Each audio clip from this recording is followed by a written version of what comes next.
चाहिए तो राजकाज लाओ, अपना राज लाओ। जिसका राजकाज होगा उसी के जीवन में सुख शांति होगी, जिसका राजकाज नहीं होगा उसको तो शमशान घाट में मरने के बाद कब्रिस्तान में जाके सुख शांति मिलेगी। लेकिन बुरा ये है कि हमने सदगुरु रविदास जी महाराज को भी खूब पूजा। अभी जयंती आई तो मैं तो घूम घूम के देखा, मैंने मुझे बड़ी खुशी हुई कि बड़े अच्छे अच्छे गुरु घर बनाए हैं। कहीं कहीं किलो प्रसाद आपने गुरु जी के आगे रख दिया, आपको लगा गुरु जी रात रात में आके खा लेंगे। बताओ गुरु जी कहाँ खाते हैं भाई? आपने देखे कभी खाते हुए? लेकिन आपने जाके खूब चढ़ाया, बाबा साहब के भी सामने चढ़ा, जहाँ झंडा लगा वहां भी चढ़ा। मेरा इतना दिल खुश हुआ कि अब तो देखो भारत कितना वैज्ञानिक दृष्टिकोण पकड़ गया है कि झंडे भी प्रसाद खाने लगे हैं। अब तो भाई अब तो बहुत बढ़िया हो गए। तो मेरी समझ में आया कि मेरी माँ बहने हमारे बड़े क्या कर रहे हैं। और इस देश में जब भी कोई समाज अपने महापुरुषों की बात पे पहरेदारी नहीं देता, उस समाज को जुल्म जाति अन्याय अत्याचार सहना पड़ता है। आप मेरी माँ बहनों ही बताओ और मेरे बड़े बुजुर्गों, मेरे नौजवान भाइयों, आप बड़ा सा पत्थर उठा के उसको कुछ खिला के दिखाओ या उससे कुछ करवा के दिखाओ, कोई संभव नहीं है। महापुरुषों के विचार ही उनकी कुंजी है, उनके विचारों पे चलना ही हमारे लिए असल में तरक्की का रास्ता है। हमने उनके विचारों पे चले नहीं। एक तो हमने अपने दिमाग में सोच लिया, ये भी मैं आपको कहना चाहूंगा, ये जो हमारे दलित पिछड़े वर्ग के लोग हैं ये अपने आप को छोटे जात का समझते हैं, घबराते रहते हैं, डरते रहते हैं। ये मैं आपको बिल्कुल स्पष्ट करना चाहूंगा कि अपने महापुरुषों को पढ़ा करो। जैसे सदगुरु रविदास जी महाराज ने कहा, रविदास जन्म के कारणे होत न कोई नीच, नर को नीच कर डारी है ओछे क्रम की प्रीत। कि कोई जन्म के कारण जाति कारण नीचा नहीं होता है, आदमी कर्म के कारण नीचे होता है। हमारे यहाँ देश में जाति व्यवस्था है, जाति के आधार पर कुछ लोग ऊंचे हैं, जन्म के आधार पर कुछ लोगों को नीचा कहा गया है। पाल प्रजापति, कश्यप, सैनी, जाट, शाक्य, मौर्य, कुशवाहा, सैन, विश्वकर्मा के और 5 चमार, वाल्मीकि, पासी, धोबी, कोरी, खट्टी के लोगों को लगता है कि भाई हम तो जात के आधार पर नीचे हैं, हमने तो बुरे कर्म किए होंगे।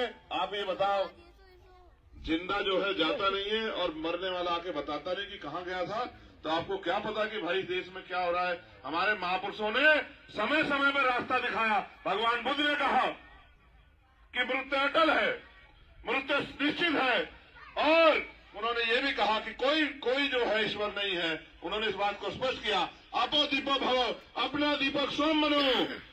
अपने रास्ते तरक्की के हों या गुलामी के, आपको तय करना है। सुबह 2 घंटी बजेगी, एक मंदिर की और एक स्कूल की। आपको तय करना अपने बच्चों को कहाँ भेजना और आपको कहाँ जाना है। तो बाबा साहब अम्बेडकर ने हमें रास्ता दिखाया, और उन बाबा साहब अम्बेडकर के विचारों का कत्ल करके आज हम सोचते हैं कि हमारी तरक्की हो जाएगी। बाबा साहब ने अपने 4 बच्चों की कुर्बानी देके, मेरी माएं बैठी हैं, एक बच्चे को नखून कट जाए ना तो आप रो पड़ोगे, आपके आंखों के आंसू नहीं थमेंगे। बच्चे कुछ हो जाए बुखार बीमार तो उसका पिता रो पड़ेगा। बाबा साहब ने अपने 4 बच्चों को कुर्बानी दी, इसलिए बाबा साहब को मानते हैं, इसलिए उनकी स्टेचू लगाई कि उनका बेटा मरा हुआ पड़ा था। अपने बेटे को छोड़ के वो गोलमेज कॉन्फ्रेंस में लंदन गए हमारे लिए, ये कहते हुए अपनी पत्नी को कि रमा, अगर राजरत्न की एक राजरत्न की परवाह करूंगा तो मेरे करोड़ों राजरत्न इस देश में भूखे प्यासे मर जाएंगे, मुझे उनकी चिंता है। इसलिए बाबा साहब अम्बेडकर को नमन करते हैं। ये ऐसे नमन नहीं करते जैसा ये क्रेज बता रहा था कि भाजपा के लोगों ने सतगुरु जी की फोटो लगा ली और भाजपा के लोगों ने बाबा साहब अम्बेडकर की फोटो लगा ली, और यही बराबर में रामपुर मिलक में बाबा साहब के पार्क के ऊपर एक दलित समाज के बच्चे को सरकार की पुलिस ने गोली मार के उसका भेजा पाड़ दिया। उसकी मां चिल्लाती रही, उसका 17 साल का बच्चा जो 10वीं में था उसकी जान ले ली, और 2 बच्चों के पैर में गोली लगी। और जो ऐसी गांव की महिला विरोध करने आई, कोई महिला ऐसी नहीं छोड़ी जिसको पीटा ना हो पुलिस की लाठियों से। ये बाबा साहब की फोटो लगा के, बाबा साहब सतगुरु रविदास जी महाराज की फोटो लगा के, भगवान वाल्मीकि महाराज की फोटो लगा के, गुरु नानक देव संत कबीर की फोटो लगा के, महापुरुषों की फोटो लगा के बहुत सारे लोग आएंगे, लेकिन जो उनके विचारों पे नहीं चलेगा वो सिर्फ उनका फायदा उठाने का काम करेगा। आज भी हम अपने महापुरुषों के आंदोलन को सींच रहे हैं। मेरे भाइयों बहनों, इस बात पर गौर करो कि बाबा साहब ने बहुत दिन पहले कहा कि political power is the master की, और साथ साथ ये भी कहा कि जिस समाज का व्यक्ति, जिस समाज का युवा जीते जी समाज की लड़ाई नहीं लड़ता, वो जीते जी भी मरे हुए के समान होता है। और जिस समाज का युवा, जिस समाज का व्यक्ति अगर लड़ते लड़ते मर भी जाता है तो अमर हो जाता है, आने वाली पीढ़ियां उसको याद करती है। उन्होंने ये भी कहा, राजनीति में हिस्सेदारी नहीं करोगे, इसका सबसे बड़ा दंड ये होगा कि योग्य लोग आपके ऊपर शासन करेंगे। आज गैर पढ़े लिखे लोग जो बताते थे कि हम चाय बेचते थे वो इस देश में राज कर रहे हैं। और मेरा पढ़ा लिखा नौजवान जिनको नौकरी रोजगार करना चाहिए था, वो MA BEd करके, वो PhD करके, वो हाई स्कूल इंटर करके, वो BSc करके, BA करके, MCA करके, उनके माँ बाप ने एक एक पैसा काट के पेट लगा दिया कि भाई ये पढ़ लिख के हमारी गरीबी बेबसी खत्म करेगा। माँ ने अपने सपने मार लिए, पिता ने अपनी खुशियां मार ली, अपनी सुख सुविधाएं मान ली कि मेरा बेटा कुछ करके दिखाएगा। आज वो पढ़ा लिखा नौजवान सड़कों पे घूम रहा है, कोई पूछने वाला नहीं। इस देश में क्या हो गया आप महसूस करो। ये सारे काम, नौकरी किसको मिलेगी, रोजगार किसको मिलेगा, ये सत्ता तय करती है। किसानों को फसल के दाम मिलेंगे नहीं मिलेंगे, सत्ता तय करती है। महंगाई कितनी बढ़ेगी, ये सत्ता तय करती है। बिजली के दाम क्या होंगे, ये सत्ता तय करती है। आज हमारी माँ बहनों को पेंशन के नाम पे, विधवा वृद्धा विकलांग पेंशन के नाम पे 500-500 रुपए दिखाए जाते हैं, वो भी सबको नहीं मिलते। आप ये बताओ मेरी माँ बहनों या नौजवान कोई भी खड़ा होकर बताए, भाई जिम्मेदार से बताओ, 500 रुपए में अच्छा जूता आ जाता है या 500 रुपए से महंगा आता है, बताओ। तो आप ये बताओ 500 रुपए में होता क्या भाई। मगर ये गरीबों को मजाक उड़ाने जैसा है, जैसे ताकतवर आदमी रोटी का टुकड़ा रख दे और जैसे गरीब खाने जाए उसको ऊपर उठा ले, ये गरीबों की मजाक उड़ाने जैसा है। लेकिन भाई उनकी गलती नहीं है, गलती उनकी इसलिए नहीं है क्योंकि वो तो उन्होंने सदियों से नहीं आपके बारे में सोचा। जब आप इस देश में जुल्म जाति को सहते रहे, आप पे पहनने कपड़े, रहने को घर नहीं था, अच्छे मकान नहीं थे, सुख सुविधा नहीं थे, अधिकार नहीं थे, तो भी उन्होंने आपकी नहीं सुनी। आप बहन बेटे के साथ जुल्म जाति हुई तो भी उन्होंने नहीं सुनी। आज भी होती है, कोई सुनने आता है क्या। तो बाबा साहब इस बात को समझते थे। बाबा साहब को विश्वास था कि भाई संविधान तो आ जाएगा, लेकिन संविधान से जो सामाजिक गैर बराबरी जाति के आधार पर वो भी खत्म नहीं होगी सही तरह। और जब तक कानून को लागू कराने वाले हाथ हमारे नहीं होंगे तो आर्थिक गैर बराबरी, एक आदमी इतना अमीर है कि उस पर रखने की जगह नहीं और एक आदमी इतना गरीब है जिसपे खाने के लिए रोटी भी नहीं, एक आदमी इतना अमीर है कि उस पर कितने बीघे जमीन है उसको ये भी नहीं पता, और एक आदमी इतना गरीब है जिस पर रहने के लिए मकान भी नहीं। एक आदमी ऐसा है जिसके जानवर भी देसी घी खाते हैं, जिसके जानवर भी एसी के कमरों में रहते हैं, जिसके जानवर भी बड़ी बड़ी गाड़ियों में घूमते हैं, और एक ये भी इस देश का समाज है जिन पे 2 पहियों की गाड़ी भी नहीं है, जिन पे 4 पहियों की गाड़ी। और बहुत से तो छोड़ो, बनाने वाले ने इस तरह का व्यवस्था बनाई कि मैं शहरों में जब जाता हूं तो देखता हूं, गली देख के पता लग जाता है कौन से जाति धर्म के लोग यहां रहते हैं। जिनकी गली छोटी छोटी हो, जिसमें 4 पहियों गाड़ी बड़ी मुश्किल से घुस जाए, वहां अति पिछड़ी जातियों के लोग रहते हैं। और जहां 4 पहियों गाड़ी घुसे ना, वहां चमार वाल्मीकि फांसी धोबी कोरी खटीक रहते हैं। आप चेक करवा के देख लेना अपनी बस्तियों में जाके, शहर में। आज मैं आपको कह रहा हूं, आप जाके देख लेना, मेरी बात कर लो तो ठीक है। जिन गलियों में 4 पहियों गाड़ी घुस ना पाए, उनको पता था कि हम इनको इस तरह के हालात में रखेंगे भूखे नंगे कि इन पर 4 पहियों गाड़ी होगी नहीं तो इनकी क्या हैसियत गाड़ी ले आएंगे। ये तो बाबा साहब अम्बेडकर का संविधान है कि आज मेरे जैसा व्यक्ति प्राइमरी स्कूल के हेडमास्टर का बेटा बढ़िया जैकेट पहन के, बढ़िया जूते पहन के, बढ़िया गाड़ी में चल रहा है। ये तो बाबा साहब अम्बेडकर का अधिकार है कि आज हम बनते जी से लेकर सब लोग कुर्सी पर बैठे हैं। जिन लोगों को मटकी छूने पर जिनकी हत्या होती थी, घोड़ी पे बैठने पर जिनकी हत्या होती थी, मूछे रखने पे आज भी हत्या होती, देखी नहीं देखी राजस्थान में जितेंद्र मेघवाल की हत्या की नहीं की मूछे रखने पे। आपने देखा इंद्र मेघवाल को मटकी छूने में मास्टर ने हत्या की नहीं की। जिनकी आज भी जिनके साथ इतना जुल्म होता है उनको कुर्सी पे बैठने कौन दे रहे थे। तो बाबा साहब का संविधान है, धन्य हो बाबा साहब, और बहुत बहुत बधाई बाबा साहब को। लेकिन बाबा साहब के औलादों, मुझे ये भी बताओ कि जब बाबा साहब वोट का अधिकार दे के गए हैं तो आपकी जुल्म जाति गरीबी बेबसी खत्म क्यों नहीं हो रही। इस देश में अमीरों के अलग चोचले हैं, ठीक है, मैं अमीरों को बुरा नहीं कहना चाहता, लेकिन मैं अपने लोगों की कमी मानता हूं। बाबा साहब आपको वोट का अधिकार देकर ये कहा कि वोट हमारा, राज तुम्हारा, नहीं चलेगा नहीं चलेगा, लेकिन हमने भी वोट इस आधार पर दिया कि भाई किसी का राज बन जाए, हमारे हिस्से में भी 2 रोटी आ जाए। आप ये बताओ कि हम इस देश में 2 रोटी खाने के लिए पैदा हुए? 2 रोटी तो जानवर भी खा रहे हैं। आपका पशु नहीं खाता भोजन? खाता नहीं खाता है? फिर ये तो देखो, महापुरुषों ने कहा जीवन जीना कोई बड़ी बात नहीं है, जीवन जीना कोई बड़ी बात नहीं, बड़ी बात है स्वाभिमान सम्मान के साथ जीना। क्या आपके कोई सपने नहीं है? क्या आप नहीं चाहते कि आपके घरों के हालात सुधरे? क्या आप नहीं चाहते आपको रोजगार मिले? क्या आप नहीं चाहते आपको नौकरी मिले? क्या आप नहीं चाहते गरीबों के बच्चों को भी डॉक्टर, इंजीनियर, IAS, IPS बनने के लिए पढ़ाई की व्यवस्था हो? आप नहीं चाहते कोचिंग सेंटर खुले? आप नहीं चाहते आपकी सड़कें अच्छी हो?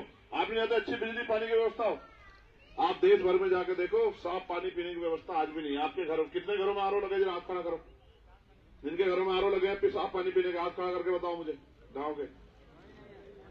तो आपको नहीं पता कि नीचे का पानी खराब हो गया है? ये पानी बहुत जगह चेक कराओगे, जहर का काम कर रहा है। आप समझो, अमीर नहाते भी एक गीजर के उसके पानी में, आरओ के पानी में, और आपको पीने के लिए भी आपको ये पानी वो करना पड़ता है। फिर मैं आपसे कह रहा हूं, इस देश में उन्हीं की हैसियत होती है, उन्हीं की बात होती है जिन पर राजकाज होता है। राजकाज आपसे ज्यादा दूर नहीं है, आपने राजकाज को दूर हटाया। क्योंकि देखो, जब वोट का अधिकार बाबा साहब ने, इस बात पर गौर करना, इस बात को सुने बगैर बात नहीं बनेगी। जब बाबा साहब ने वोट का अधिकार दिलाया तो दुश्मन बड़ा शातिर था। दुश्मन ने कहा भाई ऐसे तो इनका राज आ जाएगा, तो हमारी गुलामी कौन, बेबसी, हमारी लाचारी कौन करेगा, हमारी बेगारी कौन करेगा। तो उन्होंने कहा इनके पास वोट है, हमारे पास नोट है, इनकी वोट को हम नोट से खरीद लें। लंबे समय तक ये चलता रहा और बाबा साहब समझाते समझाते चले गए। जब वो चले गए, क्योंकि हमारे लोगों को भी जब महापुरुष चले जाते तभी याद आती है उनकी बात। तब वो कहते बाबा साहब 10 साल जी जाते, 20 साल जी जाते। तो बाबा साहब तो चले गए। बाबा साहब के जाने के बाद आंदोलन रुक गया और फिर 66 के करीब एक और रहबर जो क्लास 1 के साइंटिस्ट थे, क्लास 1 के अधिकारी थे, माननीय काशीराम साहब, उन्होंने बाबा साहब को पढ़ लिया। दीनामाना वाल्मीकि साहब ने उनको एक किताब दी, एनिहिलेशन ऑफ कास्ट, जाति का विनाश। आपने पढ़ी किसी ने? पता पढ़ी तो क्यों पढ़ोगे आप महापुरुषों की किताब? क्या जरूरत है पढ़ने की? नहीं पढ़ोगे तो ज्ञान कहां से हासिल होगा? ज्ञान नहीं होगा तो बोलोगे क्या? बोलोगे नहीं तो क्या समाज को समझाओगे क्या? तो एनिहिलेशन ऑफ कास्ट पढ़ी तो रो पड़े मान्यवर काशीराम साहब। एक किताब को 3 बार पढ़ी, साइंटिस्ट थे, नौकरी को लात मारी और समाज में उतर गए, समाज को समझाने लगे। तो समाज कहने लगा भाई ये तो आदमी पागल हो गया, हमें पागल करेगा, भाई तो अपना काम कर ले। लेकिन मान्यवर काशीराम साहब ने हार नहीं मानी, बहुत अपमान सहे, बहुत आरोप सहे, गली गली घूमते रहे, लोगों को समझाते रहे। एक वो भी समय आया कि मान्यवर काशीराम के नाम से ये भारत की राजनीति ऐसे चक्के पे चलने लगी, ऐसे चक्के पे चलने लगी कि हर कोई अगर याद करता, अगर किसी की जरूरत कोई महसूस करता तो मान्यवर काशीराम साहब के पास आता कि साहब हमारी जिंदगी बदल दो। वो भी समय देश ने देखा, लेकिन वो भी 2006 में चले गए। फिर उनके जो नेता हैं उन्होंने भी इस काम को बंद कर दिया। तो 2014 में इस काम की जिम्मेदारी भीम आर्मी के लोगों ने उठा ली। आज उसी काम को जो बाबा साहब अम्बेडकर अधूरा छोड़ गए, आज उसी काम को जो माननीय काशीराम साहब अधूरा छोड़ गए, उसी काम को जिम्मेदारी उठा के पिछले 10 साल से भीम आर्मी के लोग गली गली जाके समाज के ऊपर होने वाले जुल्म जाति में उनकी मदद करने का काम करते हैं और जालिम का मुकाबला आंख से आंख मिलाकर करते हैं। आज इतनी ताकत पैदा हो गई है कि आप एक गरीब का बेटा, मजदूर का बेटा, किसान का बेटा थाने में जाकर एसएचओ से, सीओ से, एसपी से आंख मिला के बात करता है और अपने अधिकारों के बारे में पूछता है। और ये पूछता है किस अधिकार पे आप गरीबों पे जुल्म कर रहे हो। ये ताकत पैदा कर दी है भीम आर्मी ने। लेकिन दुश्मन भी तो बड़ा चालाक। मान्यवर काशीराम साहब ने नारा दिया, उन्होंने समझ लिया कि समाज का वोट बिक रहा है। वो गली गली गए, उन्होंने कहा भाई सुनो, वोट की रक्षा ऐसे करनी जैसे बहन बेटी की रक्षा की जाती है। वोट को बेचना नहीं होता। वोट का अधिकार तो गुलामी से मुक्ति के लिए मिला है, इसलिए हमें वोट को बेचना नहीं, वोट को हमें संभाल के, वोट को हमें हिफाजत करके और सौंपना है उस आदमी को जिसपे हम भरोसा कर ले कि ये हमारी वोट लेके हमसे गद्दारी। तो जब ये मान्यवर काशीराम साहब ने तैयार किया तो नेता भी पैदा हुए हमारे बीच बहुत सारे। लेकिन जब मान्यवर काशीराम साहब ने कर दिया, दुश्मन भी कुछ सोच रहा होगा, नहीं सोच रहा होगा।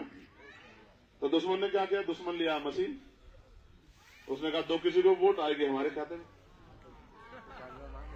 समझ दुश्मन भी तो चालाक है या नहीं है? दुश्मन को देखो भैया, जो लोग राजकाज में बैठ रहे हैं, सुन लो मेरे भाइयों, एक गज जमीन अगर कोई किसी ने आपके दबा रखी तो इतनी आसानी से नहीं छोड़ेगा।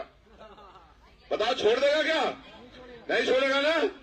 तो आप सोचो जो राजकाज में बैठा वो राजकाज कैसे छोड़ दे? वो लिया मशीन।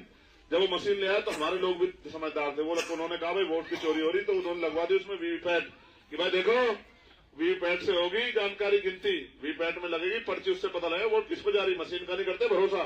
तो मगर सुप्रीम कोर्ट, हाई कोर्ट उनके सब अंडर में है, उन्होंने कहा कि भाई गिनती इनकी होगी जिसको सेकंड पार्टी कहेगी। अब सेकंड पार्टी को इतनी मजबूत है नहीं, फिर वोट की चोरी हो रही है, धोखा डाका हो रहा है। तो फिर हमने पिछले 3 महीने से एक मजबूत आंदोलन ईवीएम के खिलाफ चलाया। आपने देखा होगा दिल्ली में लगातार आंदोलन चल रहा है और सुप्रीम कोर्ट में भी केस चल रहा है कि बाबा साहब अम्बेडकर के बच्चों कुर्बानियों से मिली वोट को हम लोग लुटने नहीं देंगे, इसको चोरी नहीं होने देंगे, इसको डकैती नहीं पड़ने देंगे। और 3 महीनों के आंदोलन से अभी सुप्रीम कोर्ट ने कहा सुनवाई चल रही है और मुझे पूरा भरोसा है कि इस बार चुनाव बैलेट पेपर से होगा, क्योंकि चुनाव को अपने समय पे होना है। तो हमने ये भी कहा कि अगर बैलेट पेपर से नहीं करा सकते तो एक काम कर दो, वीवीपैट से जो पर्चे निकलती है उस पर्ची को आप हमें दे दो, हम ये चेक कर लें जिसको वोट जिसको गई, फिर हम उसको बॉक्स में जमा कर दें। और आप मेरी बात को महसूस करके देखना, अभी चुनाव अनाउंस होगा तो चुनाव होगा 6-7 चरणों में। पहले चरण का जो वोट डाल देगा उसको इंतजार करना पड़ेगा कम से कम 1 महीना, 1 महीने बाद आएगा परिणाम। तुम्हारा तो पहले चरण में है, तुम डाल दोगे तो 7वें चरण के बाद जब आखिरी में गिनती होगी तभी तो आएगा ना रिजल्ट। तो आप 1 महीना इंतजार करोगे। मैंने फिर इनसे कहा कि भाई बात सुनो, आप हमें ईवीएम से गिनती चाहिए, जो पर्ची हम आप उसमें डाल देंगे बक्स में, आप हमारी पर्ची गिन देना। जब हम 1.5 महीना इंतजार करेंगे और हम 5-5 साल इंतजार करते हैं तो हम 2 दिन और इंतजार कर लेंगे, लेकिन हमारी वोट की चोरी बंद होना चाहिए और हमारी वोट की गिनती भी वो बक्से से ही हो जाए। तो अभी सारी बातें चल रही है, लेकिन असल बात यह है कि वोट तो आपको ही देनी है। आप ही अगर किसी और को दिया होगे तो भाई फिर चंद्रशेखर आजाद कैसे कामयाब हो जाएगा? और चंद्रशेखर आजाद कामयाब नहीं होगा तो भाई चंद्रशेखर आजाद ही क्या कर देगा? आप मुझे बताओ। भाई लाठी गोली से तो दुनिया नहीं, यहां नहीं कुछ बदल रहा है। भाई लाठी से गोली से कुछ होता तो बाबा साहब वोट क्यों देके जाते? ठीक है, लाठी गोली तो उनकी हमसे ज्यादा मजबूत है, उन पे सेना है, उन पे पुलिस है, उन पे सब कुछ है। वो चाहे तो इतने कत्ल कर दे, कोई पूछेगा भी नहीं। तो इसलिए वोट की ताकत से ही हम उनको चोट दे सकते हैं। जो जुल्म उन्होंने आज तक हम पे किए, जो अधिकार उन्होंने हमारे छीने, देखो आरक्षण मिला नहीं मिला, हमें मिला है ना आरक्षण, तो आरक्षण की जरूरत ही खत्म हो जाएगी। अब सरकारी नौकरी खत्म हो जाएगी, सरकारी डिपार्टमेंट खत्म हो जाएगा, सरकारी नौकरी खत्म, तो आरक्षण का क्या करोगे भाई? बताओ भाई नौजवानों, नहीं कर पाओगे ना कुछ भी। तो आप देखो पुलिस की भर्ती आई, आपके गांव से उन बच्चों ने फार्म भरा होगा, तो बेरोजगारी तो बढ़ी भी है। एक बच्चे से 400 रुपए, 48 लाख बच्चों ने फार्म भरा। बेरोजगारी का देखो आंकड़ा आप उठा के, और नौकरी कितनी? 60,000। एक बच्चे से 400 रुपए, 200 करोड़ रुपए आपकी जेब से निकाले, पेपर हो गया लीक, आप अपने घर राजी, वो अपने घर राजी, उनकी जेब में पैसा आ गया, आप ढूंढते फिरो आपको क्या करना है। अरे ये है चोर बाजारी। 69,000 शिक्षक भर्ती हुई, अगर कोई होगा पेड़ का बच्चा तो उसको पता होगा, 69,000 शिक्षक भर्ती हुई, 20,000 पदों पर डाका मार के दलित पिछड़ों का अधिकार छीन लिया।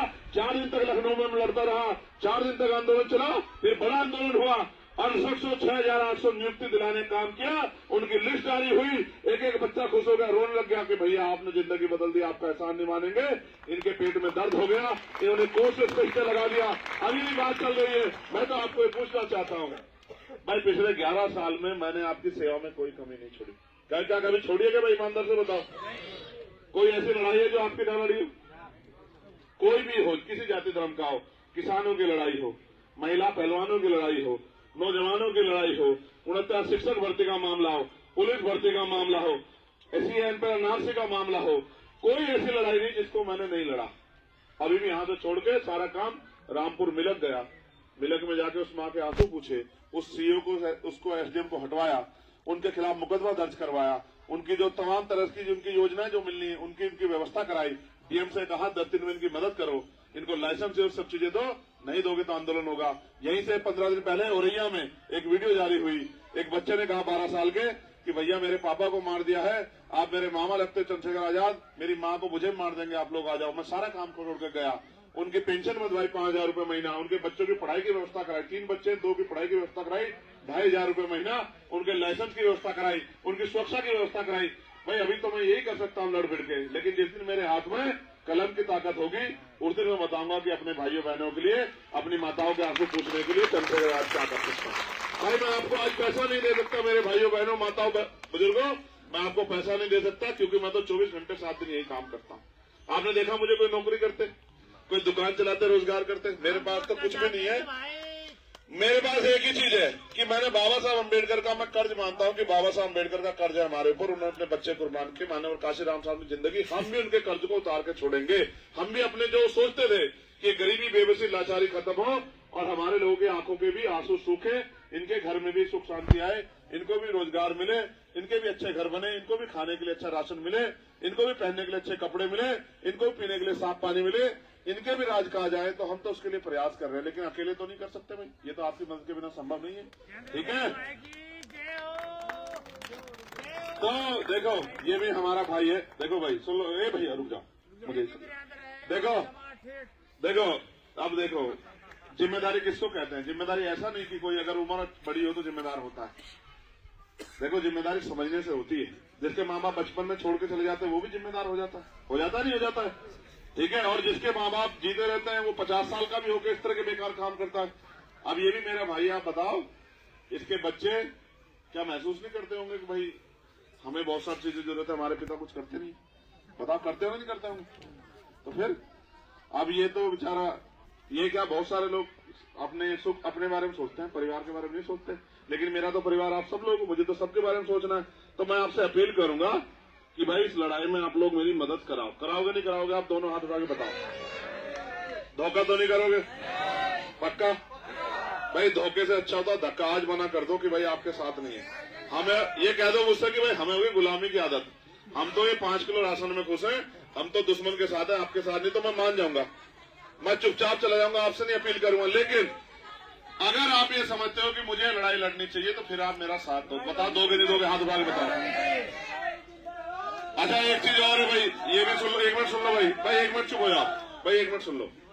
ये भी मैं आपसे कह रहा हूं, एक चीज बहुत जिम्मेदारी की, कि अगर आप ये सोचो कि अकेला चंद्रशेखर लड़ लेगा तो भाई लड़ नहीं सकता है। उनके पास इतनी तो इंटेलिजेंस है, सारी मीडिया है, सारी पुलिस है, सारे अधिकारी हैं, सब कुछ उनके पास है। उनके नेता विधायक भी चंद्रशेखर आजाद तो सड़क पे है। जब तक आप चंद्रशेखर आजाद नहीं बनोगे तब तक लड़ाई जीती नहीं जा सकती। आपकी जेब में फोन है, चंद्रशेखर का साथ देंगे, समाज पार्टी हम साथ देंगे। अरे भाई हम वोट देंगे, वोट देंगे। अच्छा 1 मिनट चुप हो जाओ, मेरी बात तो मानोगे? ठीक है, मेरी बात को सुनो। जब तक आप चंद्रशेखर नहीं बनोगे तब तक बात आगे नहीं बढ़े। आप पे फोन है, यहाँ हमारी बहनें रहती होंगी, आसपास के गांव में हमारी चाची, भाभी, ताई, बुआ बहुत सारे रहते होंगे ना। तो भाई अकेला चंद्रशेखर कहां कहां तक जा सकता है? आपको जाना पड़ेगा, आपको फोन करना पड़ेगा, आपको समझाना पड़ेगा, घर घर जाके घूमना पड़ेगा कि भाई हम इस देश में गुलामी में नहीं रहेंगे, हम इस देश के से अपने लोगों की गुलामी की बेड़ियां काटेंगे, हम इस देश के दलित, पिछड़े, किसान, मुसलमान, नौजवान को सन्नी बच्चा वोट देने का अधिकार बचेगा भाई? जब वोट देने का अधिकार नहीं बचेगा, हमें कोई हमारी बस्ती में आएगा भाई कोई पैर रखने? फिर तो हम पर लट भी बजेगा तो हमारी कोई सुनेगा क्या? ठीक है, तो हमें इन्हें जुल्म जाति खत्म करना तो हमें लड़ना पड़ेगा। और लड़ने के लिए ना लाठी मारनी ना बंदूक चलानी, क्या करना है बताओ? हाँ, केतली को वोट देना और केतली को नोट देना। ठीक है, सिर्फ वोट ही नहीं, नोट भी। एक वोट एक नोट। देखो जिनको गुरु मानते हैं, देखो मेरी बात सुनो, अगर पैसा लेंगे पूंजीपतियों से तो काम करना पड़ेगा उनका, और पैसा लेंगे अपने गरीब भाइयों से तो काम करेंगे आपका 24 घंटे 7 दिन। अगर खून का एक कतरा भी देना पड़ा तो आपके सम्मान को कम नहीं होने देंगे, खून का एक कतरा चुका देंगे, आप पे नाइंसाफी नहीं होने देंगे, आपके हक अधिकार की लड़ाई लड़ेंगे और आगे ही बढ़ेंगे, पीछे नहीं हटेंगे। तो मैं आपसे अपील करूंगा, जो हमारी मदद करना चाहता चाहे 1 रुपए की मदद करें, लेकिन इस केतली में मदद जरूर करें, जिससे कि इस लड़ाई को लड़ने मेरा हौसला बढ़े। और एक बात और सुन लो, 15 मार्च को, भाई 1 मिनट रुक जाओ बेटे, 1 मिनट रुक जाओ, 1 मिनट बैठ जाओ, मां बैठ जाओ। 15 मार्च को रैली है मान्यवर काशीराम साहब के जन्मदिन पे। यहाँ की सबसे बड़ी रैली है नगीना में। कहा? Hindu inter college Nagina. ना तो भेजूंगा ट्रैक्टर, ना भेजूंगा गाड़ी, ठीक है, और इंतजार देखूंगा आपकी वहां जरूर। ठीक है, मोटरसाइकिल पे आइए, कैसा होगा मुझे नहीं पता, लेकिन इंतजार देखूंगा कि आप मेरी ताकत बढ़ाने के लिए साधन संसाधन करके अपने आओगे। आओगे नहीं आओगे बताओ? एक दिन निकालोगे नहीं निकालोगे बताओ? दोनों हाथ उठा बताओ जो जो रैली में आओगा। भाई सोच लो पहले ही, मैं उतनी कुर्सी लगाऊंगा जितने लोग खाओगे, पता लगा तब मैं कुर्सी खाली हो जाऊंगा, ऐसा तो नहीं होगा। कितनी कुर्सियां लगवाऊं अच्छा बताओ? कितनी कुर्सियां लगाऊं बताओ? अच्छा बताओ, ये भी आर पार की होगी, जो जवाब दे दी बताओ कितने लगवाऊं कुर्सियां? हैं? कितनी? बताओ भाई बताओ, तुम लोग बताओ कितनी कुर्सी लगाओ? माँ बहनों बताओ। 1 लाख कुर्सी लगवा दूं? नीचे बैठ जाएंगे, नीचे 1 लाख लगवा दूं? 1 लाख आ जाओगे? 1 लाख लोग? और हम तो धरती में बैठ जाएंगे। तो अब आप इसमें केतली मदद करो, मगर याद रखिए 15 तारीख की छुट्टी है। पूरी दुनिया को पता लगना चाहिए कि रहबरे आजम मान्यवर काशीराम साहब, जिन्होंने इस देश में गरीबों के बेटों को लड़ना सिखाया, उनका जन्मदिन, उनकी जयंती का और पार्टी का चौथा स्थापना दिवस वो नगीना बनेगा। कहाँ? Hindu inter college. आओगे नहीं आओगे दोबारा बताओ? ठीक है, अब जो है देखो बाबा जी लाए 100 का नोट, मेरे सिर पर रख दो, हाथ लाओ, सतगुरु जी मेहर करें। और भगवान बुद्ध के करनाओं सब पे पैर नहीं छुआ करते भाई, हाथ मिला करें, पैर नहीं, पैर छुना बाबा साहब के खिलाफ मत जाओ, बिल्कुल न जाओ बाबा साहब के खिलाफ। क्या हाल है, ठीक हो? मैं पहनता नहीं बेटा, माला पहनता नहीं, बच्चे माला पहननी उस दिन छोड़ दी थी हाथरस की घटना के बाद, माला पहनूंगा जिस दिन देश की सारी